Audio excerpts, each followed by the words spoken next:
Last week, we talked about the first tenet in the Code of Trust by author Robin Dreeke. The second tenet in his Code of Trust is being non judgmental. Now, I can think of a lot of things that are hard to do, but this one is at the top of my list.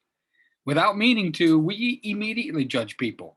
We judge them by how they look, how they speak, where they went to school, what they wear, how much they weigh. For better or for worse, it's part of human nature. One of the reasons is because our brains are hardwired to make these automatic judgments about how other people behave so that we can move through the world without having to spend too much time or energy on trying to figure out everything that we see. Another reason for judging others, unfortunately, is that it makes us feel superior. Now, I don't need to tell you that this feeling is fleeting, almost always false, and based on irrelevant or superficial observations. Now, judgment can either be personality or situationally driven. Personality judgment is usually established on what we know about someone, which is more common with people that we're acquainted with, at least to some extent. Situational judgment, however, often takes over when we don't know someone very well and we have less knowledge of their motivation. It's too easy to cast aspersions or even to praise someone if we don't know what their motivations are. Without understanding this, we really don't have a clue as to what's going on. That's why it's important to develop trust and to be non judgmental. It's the best way to truly establish somebody's motivation. However, there can be a positive side to judgment. According to Maya Lindell, Rehab and Counseling LLC, she says, judging is a way for us to perceive the world and figure out where exactly we fit in. When we form opinion of others, we can recognize what we like and aspire to be, as well as what we don't like and what we want to avoid.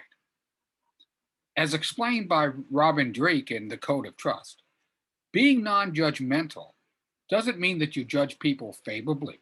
It means that you do not judge them, one way or the other. He says even judging people favorably can make them uncomfortable because they know you could reverse course. The point is that being non judgmental allows people to open up and be themselves.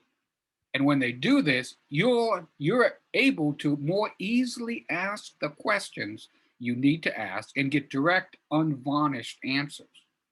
Being non judgmental is essential to being recognized and accepted as a leader.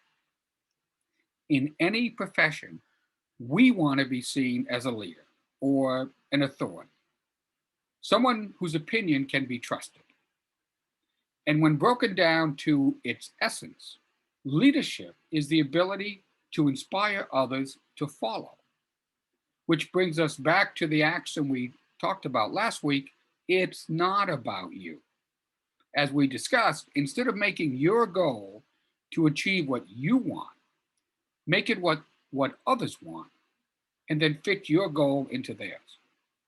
As Mr. Drake writes, if your goal is to help everybody around you achieve their own goals without judging them, people are happy to have you lead them.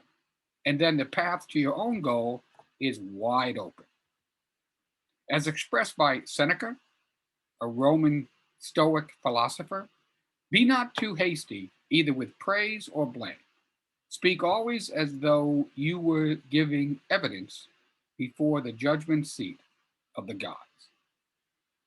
Well, that's it for this week's edition of the Referral Exchange Business Success Fertilizer Application.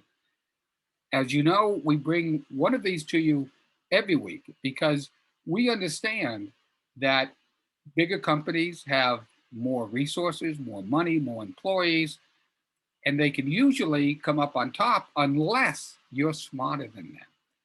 So you have to keep on learning.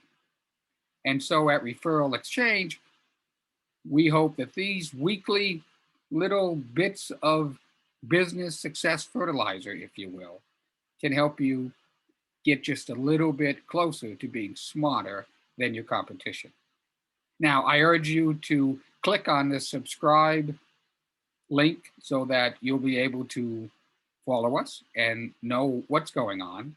And if you'd like to know more about referral exchange networking, how you might join an existing chapter or even start one of your own, reach out to me at referralexchangenetworking.com.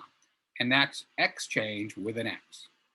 Or you can send me an email at raustin.ehs@gmail.com. However you reach me, I'd love to have a conversation with you.